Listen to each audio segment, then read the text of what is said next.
dies. Welcome to another Unofficial Maritime Wrestling Podcast interview. Today we have a very special guest, the current UCW heavyweight champion, multiple champion in the Maritimes, the one, the only, Hollywood Cole. Here we are. Thanks for having me, guys. Appreciate it. Thank you for coming. I'm going to get this started off with Jason. All right, so correct me if I'm wrong, but didn't you have a pretty decorated amateur wrestling career as a kid and as a teen? Yeah, I did amateur wrestling all through high school. I did like a year of university. I was good provincially, not so much nationally. So with that kind of a background, what initially sparked your interest in transitioning over to pro wrestling?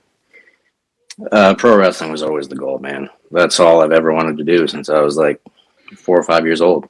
I got into amateur wrestling because of pro wrestling. Like I was that kid that was like, even though I knew it wouldn't be there, I was kind of hoping there would be a wrestling ring. You know what I mean? So I just stuck with it. Like I knew Kurt Angle did it beforehand, so I was just hoping it would be an avenue to get there eventually. Cool. What led to your decision to go train with Lance Storm in Calgary versus training local here? I just wasn't very well educated on the maritime scene. I didn't know there was any schools around here, to be honest. But also, like, I very much wanted to go train somewhere with someone who had been places that obviously I want to go eventually. Makes sense. So, aside from like moves and techniques, to like the actual technical training and stuff that you did with Lance, what are some of those little things that he taught you that have stuck with you throughout your career so far? Just taking those moments in the match to, make eye contact with the crowd, especially as a heel. Just, Lance was huge on chain wrestling, man. We did chain wrestling for probably like a month and a half before we were even running the ropes or anything like that. But, it was an amazing experience. Cool. So once you wrap... Oh, you got one go for it, Jason.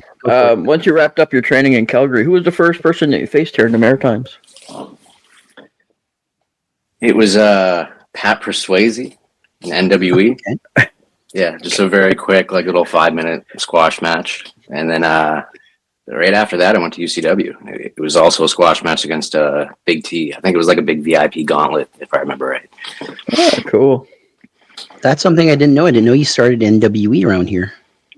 Yeah, that was a show I just showed up to just to introduce myself, and someone got hurt or backed out or something. It was a very last-minute thing. Okay. So, I know you've probably answered this questions a million times. How did you come up with the Hollywood Cole name? So, when the pandemic hit and the world shut down, I had so much time just to sit around and think about wrestling. And we did these seminars with Sebastian Suave from Smash Wrestling. He was very big on basically the whole point of it was stuff we can learn outside of the ring, so like character work, etc. And that's where I learned how incredibly important it is to have a character. And being a huge Chris Jericho fan growing up, I always wanted to be like that flamboyant type character. And me and Marcus Burke were big J. Cole fans. His nickname's Hollywood Cole. So Burke started calling me Hollywood Cole on the road anyway. So I was like, that's perfect. It's a perfect name. It just grew from there. Yeah, I couldn't imagine calling you anything else. It's really, the nickname has really fit you really well.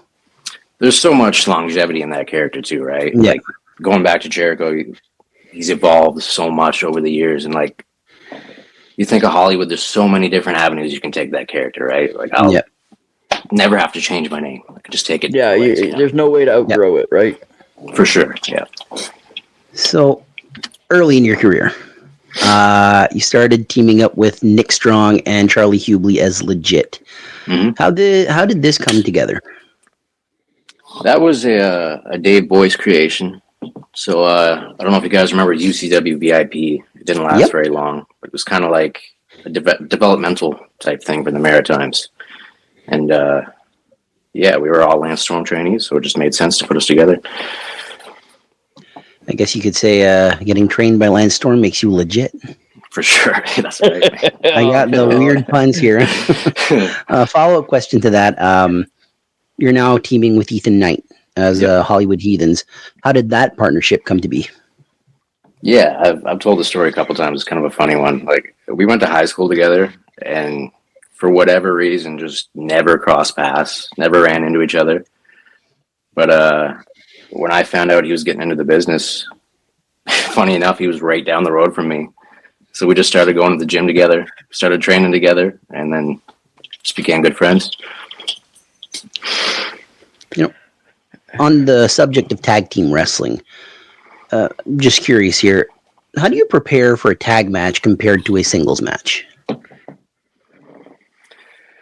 It's a good question.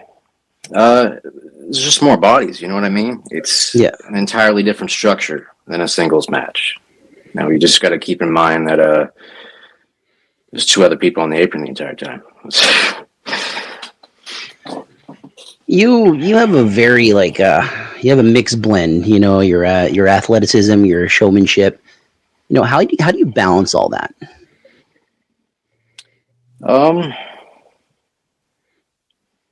I don't know if I know how to answer that question, to be honest. It just kind of came naturally, I guess. Like, it just all flowed together. I don't.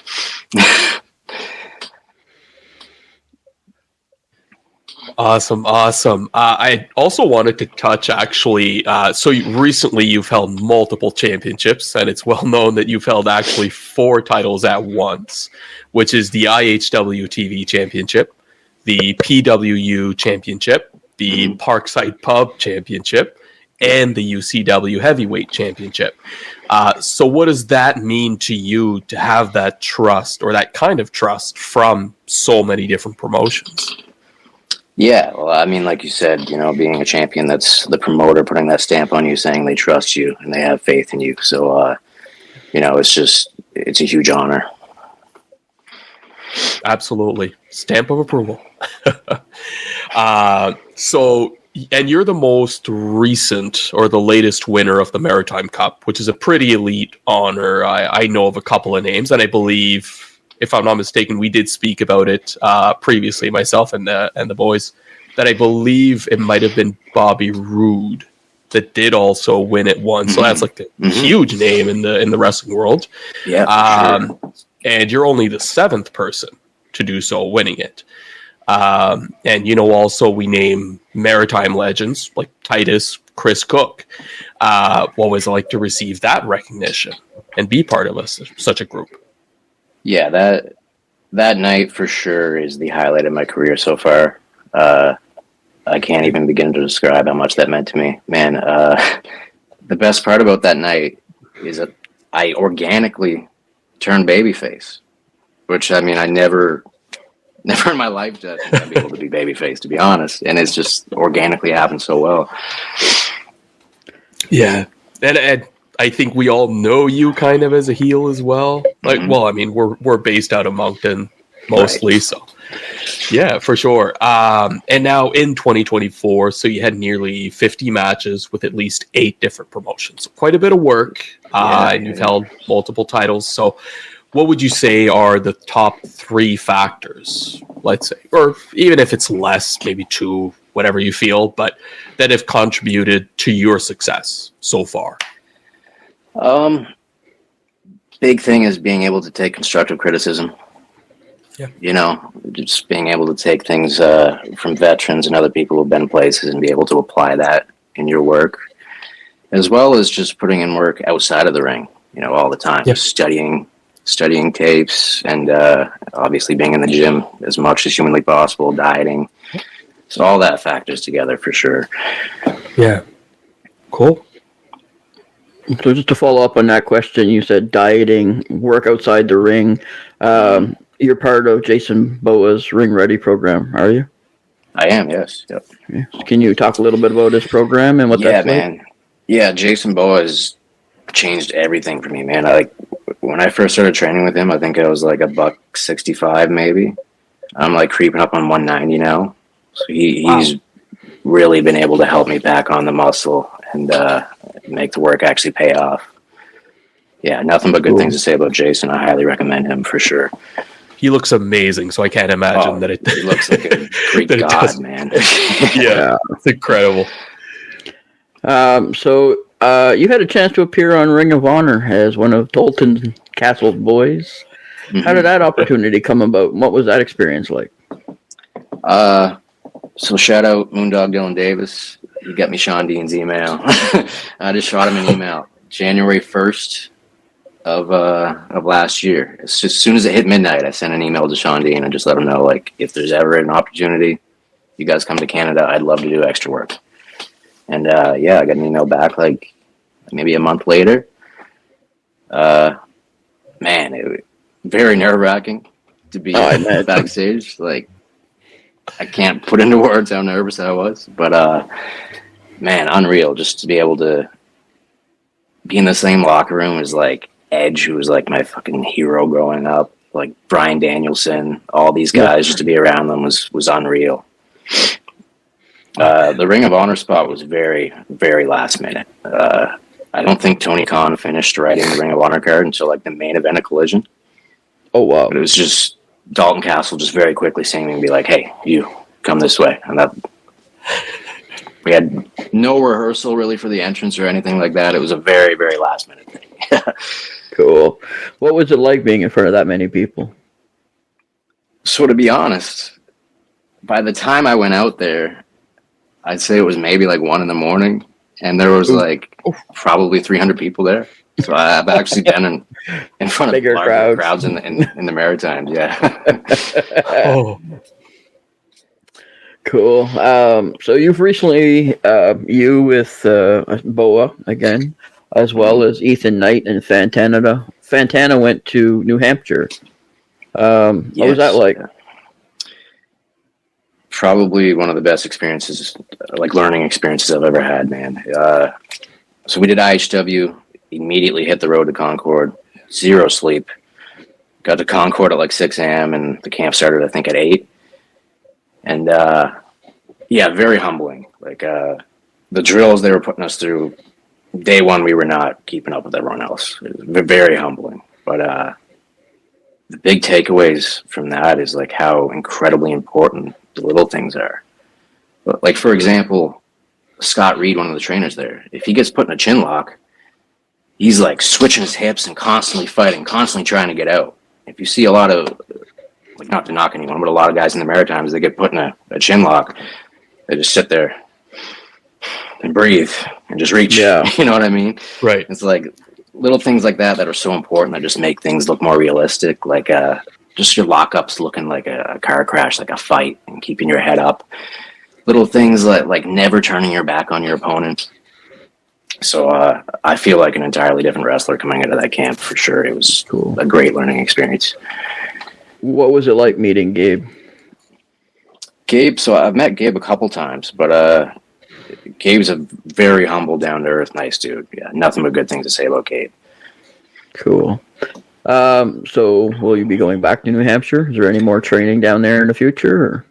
Absolutely, yeah. Like right now, I'm not wrestling is everything to me. I'm not doing anything else. I'm doing just wrestling full time. So there's going to be a lot of trips down to Concord this year. Like that's what me and Brandon and Bo have talked about. We want to take the time to go do these seminars and stuff like that where we can learn and grow and improve.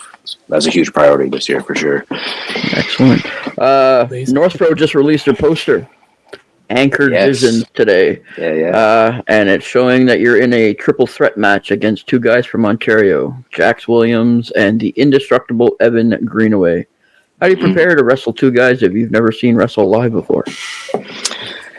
I mean, I've been watching all Pro Wrestling Ontario stuff, so I'll be a little bit prepared. But this is, man, North Pro right now is absolutely killing it. Like Sabotage, the Sabotage boys have brought it up even another level. And to be able to work with these guys from other provinces and other parts of the world, that's how you learn and grow, man. That's what it's all about. So I'm super pumped for that. Yeah, North Pro is just one of those promotions where if you haven't seen it, you have to like do yourself a favor and go watch it because what the hell are you waiting for? Yeah. What advice would you have for an aspiring wrestler looking to break into the industry? Someone trying to break in, just coming in. Okay. Yeah. Biggest thing I would say: find a school with a good reputation that you know you're going to be trained properly and correctly, and on top of that, like I said earlier, do the work outside the ring. Have your body prepared before you even start. Yeah. So we'll start to wind down this interview a little bit and have a little bit more lighthearted questions. So we've noticed I've kind of got an addiction to tattoos. Very much so. Yeah, man. Do you have any new tattoos recently? I got my chest and my stomach done recently. I do not suggest getting your stomach done unless you really, really, really, really want it, because that is the most painful experience I have ever gone through in my life. Really? I felt like I was like being operated on or something. Like, it was brutal, man. But CM Punk is to blame for my tattoo obsession, because I thought he was just the coolest guy ever growing up, and yeah, he got me addicted to them at a very young age. Yeah, and you're like me. Once you get one, you can't stop. So, oh man, I get it. I get it. I get it. I've got two full sleeves.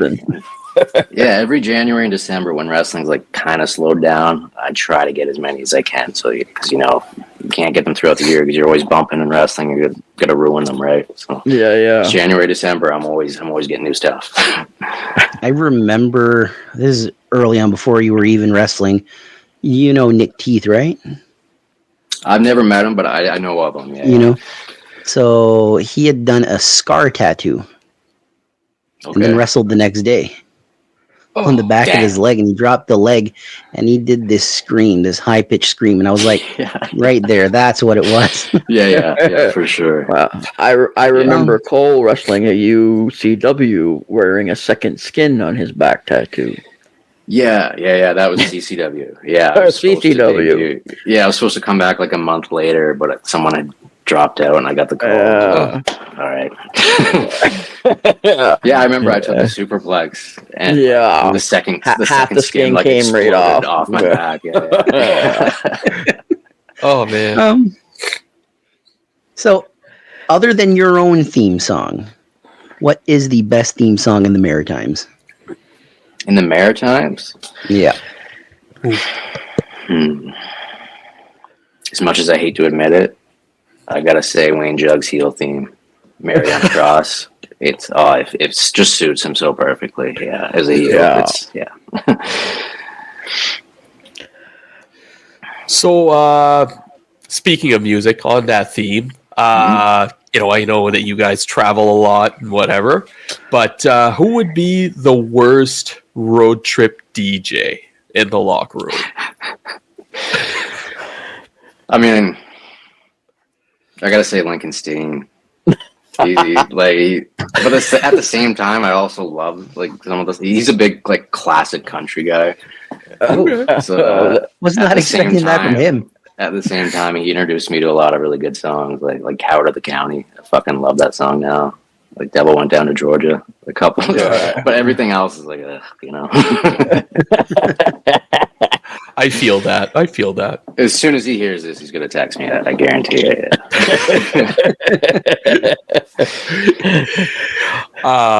Another really, really fun question.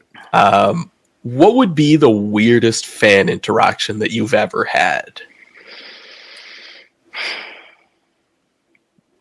There's got to be some good ones. Yeah, I just don't know if I want to sum up